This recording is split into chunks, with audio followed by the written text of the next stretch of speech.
see a pointy guitar, you think of one thing. Metal. Well, as you'd imagine, there's of course a reason for that. The visually striking style and aggressively shaped guitars that have become so synonymous with shredders and chuggers all over the world all emanated from one source, and that is Jackson Guitars. You're a metalhead who knows he wants a visually striking, high-performance instrument to wail on, but you don't quite know which particular brightly coloured, pointy guitar is right for you. So let's break it down for you today. Let's go over a little bit of the history of the company, as well as break down the different ranges and the different types of guitars that you can find within those ranges, and hopefully help you when it comes to understanding Jackson Guitars. So where did it all begin then? Well, the story starts with three men called Grover, Wayne and Randy. Wayne Charvel, yep, that Charvel, left Fender in around 1974 to open up his own repair shop called Charvel Guitars, where he mostly just repaired out-of-warranty Fender instruments. They eventually got involved in modding and hot rodding guitars, creating things like the Super Strat and the like, before eventually going on to create their own entire guitars that became quite popular with the metal resurgence guitarists of the late 70s. But this video isn't about understanding Charvel, it's about understanding Jackson.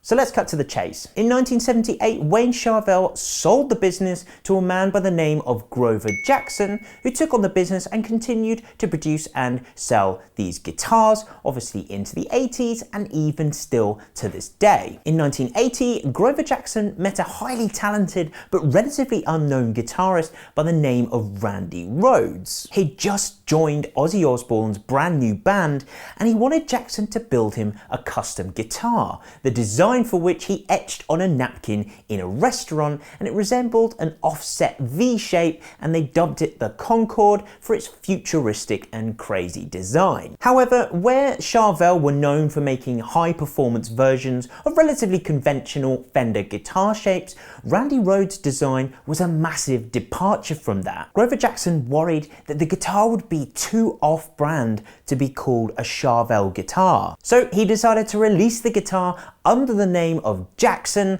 and thus Jackson Guitars was born. The two companies of Jackson and Charvel have gone hand in hand ever since, and in 2002 they were purchased by the Fender Musical Instruments Corporation, who continue to produce and distribute Charvel and Jackson guitars to this day. So there we are then. There's a little bit of context behind Jackson, essentially a company that was founded in order to cater for the crazy designs of a wonderfully eccentric and talented man who wanted a high-performance shred machine that matched his loud style. Crazy, pointy, loud guitars are literally ingrained into Jackson's DNA. It's essentially their reason for existence, and all of their guitars today are perfect examples of this. So with all of that then, let's break down what they have to offer. As with most companies, Jacksons are split into different tiers of guitars that are separated according to things like the price,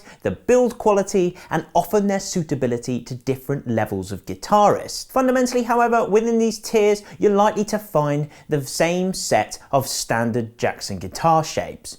As Fender have got different levels for their Telecasters, like the Player and the Performer, Jackson have got different tiers for theirs. Their tiers go all the way from the very entry level all the way up to American-built custom shops, and they go like this. You have the JS series, you have the X series, the Pro series, the MJ series, which is made in Japan, and you have the USA custom. The JS series comes first in the line, and they are essentially the entry level for Jackson guitars.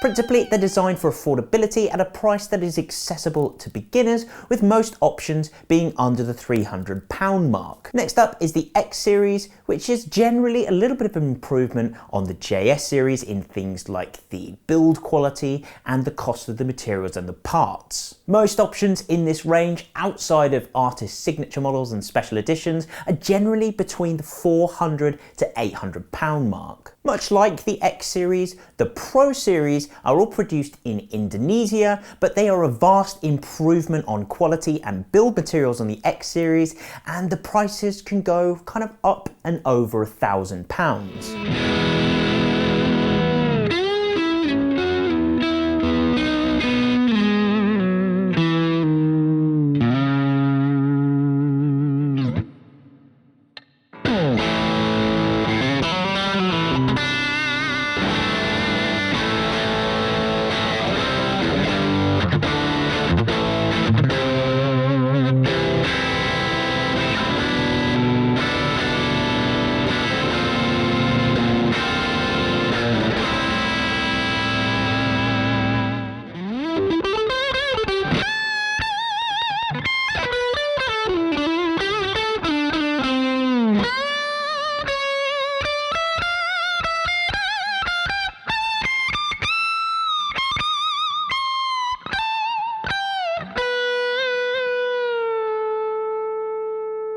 They're the best quality guitars you can get from Jackson that are outside of their Japanese and American made guitars, and they're the ultimate tool for professionals or serious hobbyists with a higher budget and higher expectations from their guitar. They're designed to be the ultimate professional workhorses. The MJ series are their Japanese built instruments. They have extremely high quality craftsmanship that you would generally expect from any manufacturer that's based in Japan.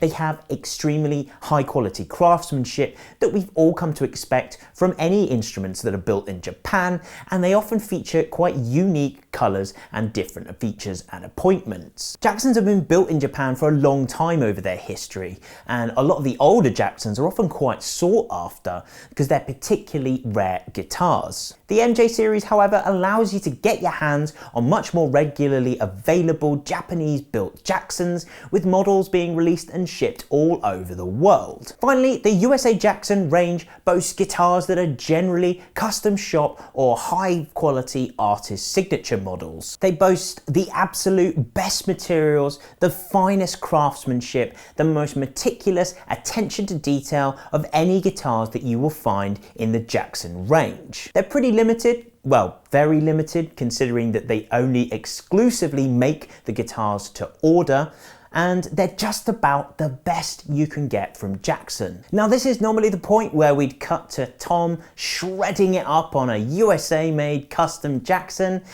but we currently don't have any. You can blame the whole thingy with the thingy and the thingy for that. So here are some nice pictures of USA made Jackson guitars for you to look at whilst I go and sanitize my hands. Nice! 2 for 2. Another one!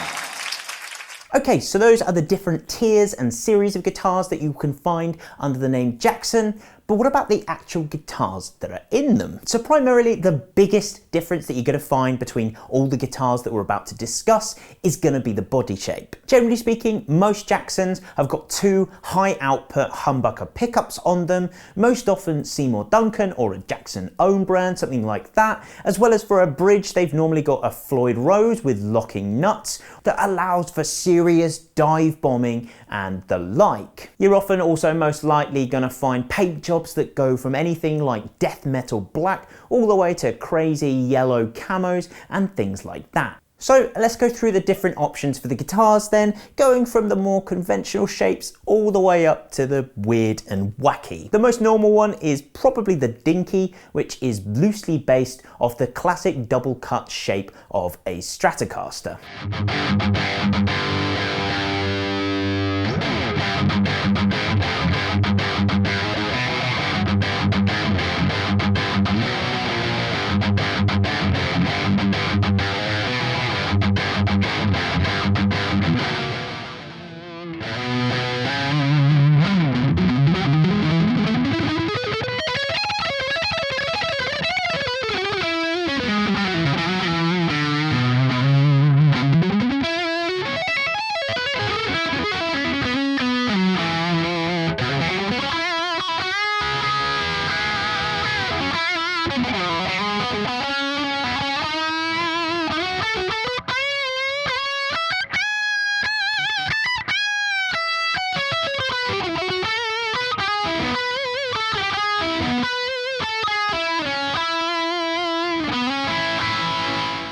It's the most common shape you're likely to find in Jackson, and it's available at pretty much every single price point from JS all the way up to USA Customs and beyond. Phil Collen of Def Leppard fame was one of Jackson's first ever artist signatures, and he had a model that is loosely based off the Dinky that you can still buy to this day, and it's known as the PC-1. Very similar to the Dinky is the Soloist, which, contrary to popular belief, is actually the same size. The main difference between the two guitars is the fact that the Soloist has a neck through join instead of a bolt-on join, which basically means that the neck wood extends through the entirety of the guitar and is not just bolted on at the back like it is on the Dinky. What this means is you're going to be getting a lot more sustain and a lot better tuning stability than you're going to get from the Dinky, but it also has its own drawbacks when it comes to adjusting intonation and things like that.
The Soloist guitars don't feature in the JS series, mainly because having a bolt-on neck is just a little bit easier to handle for beginner guitarists, but it's there as an option in the mid to high tiers of Jackson for more competent guitarists who want a little bit more sustain and resonance from their guitars. Very similar again to this is the Juggernaut, which is a Misha Mansour created artist series guitar. It's available at either the Pro Series price point or as a custom built USA model if you fancy it. They usually either feature bare knuckle pickups or Jackson's own MM1 pickups, which are there for their more aggressive sound. Chuggability is definitely a factor here.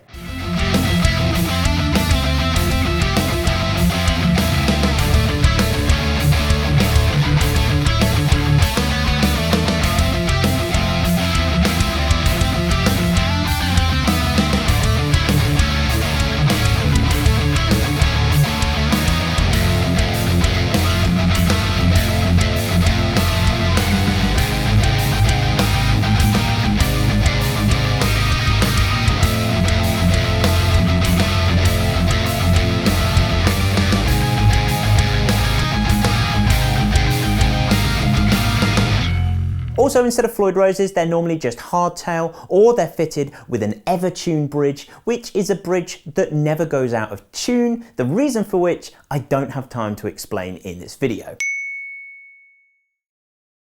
They also come in 6 and 7 string models as well. Lovely. Very similar again is the Chris Broderick series of signature soloists. They boast a few changes that Chris Broderick himself requested, things like a contoured heel that gives you better access to higher frets, as well as strap pins that allow the guitar to sit at a more steep angle, which is better suited to more technical playing. Moving on, still conventionally shaped but single cut, you have the Monarch. The shape, I guess you could argue, resembles a guitar made by a much larger company that perhaps named it after a popular jazz guitarist named Leslie. I'm not giving you any more than that.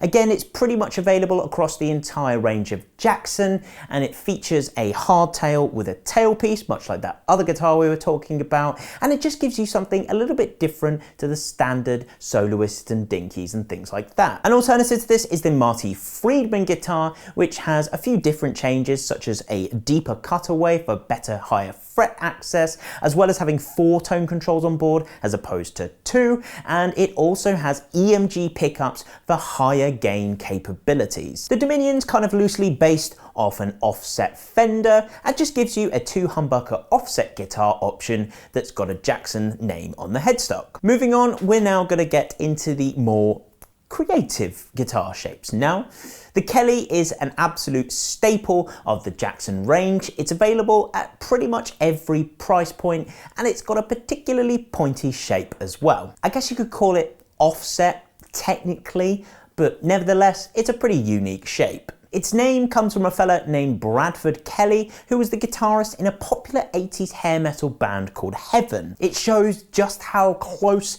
Jackson work with the artists who they're building guitars for, that the name has stuck around ever since. A variation on this guitar is the Demolition, which is named after Machine Head guitarist Phil Demmel, which apart from having an amazing name, has got a slightly different shape, as well as high performance EMG pickups for extra gain capabilities. Now, moving on to the V-shaped guitars, this is where the original Randy Rhoads inspired shape comes in. It's named after him, and of course, being the original Jackson guitar, it's available at pretty much every price point. They have all kinds of different options for it, including crazy colours, as well as EMGs or Seymour Duncans, pretty much anything that you like. The King V-shape is obviously very similar, but it's a bit more of a symmetrical V for people who are a little bit OCD. And lastly, getting into the most crazy shapes, in my opinion, that Jackson make, you have the Star and you have the Warrior. They're both loosely shaped like an X, and they're pretty much the craziest shape that you can get from Jackson. The Star is actually a little bit of a link back to the sister company Charvel, because it was originally their shape. The Warrior is Jackson's own body shape, and whilst it looks like a bit of a crazy mess, there's actually method to the madness, because all of the designs and angles around the body are all based off Jackson's own pointy headstock design. Okay. So that is a lot of different guitars and a lot of different shapes. Some of them you may like, some of them you may not. But fundamentally, no matter what shape you pick or with what pickups, every single Jackson guitar is built with the same philosophy. They are all high performance, loud, in your face, shredding machines. So that is pretty much everything you need to know about Jackson guitars. If you have got any advice or tips for anybody maybe looking for a Jackson guitar, pop it down in the comments. Alternatively, if you're looking to buy a Jackson guitar and maybe have a few questions that somebody might be able to answer for you, drop them in the comments as well. Let's start a discussion and let's help each other out. Thanks as always for watching. If you enjoyed the video, hit the like button, subscribe to see more things like this, and we will see you very soon.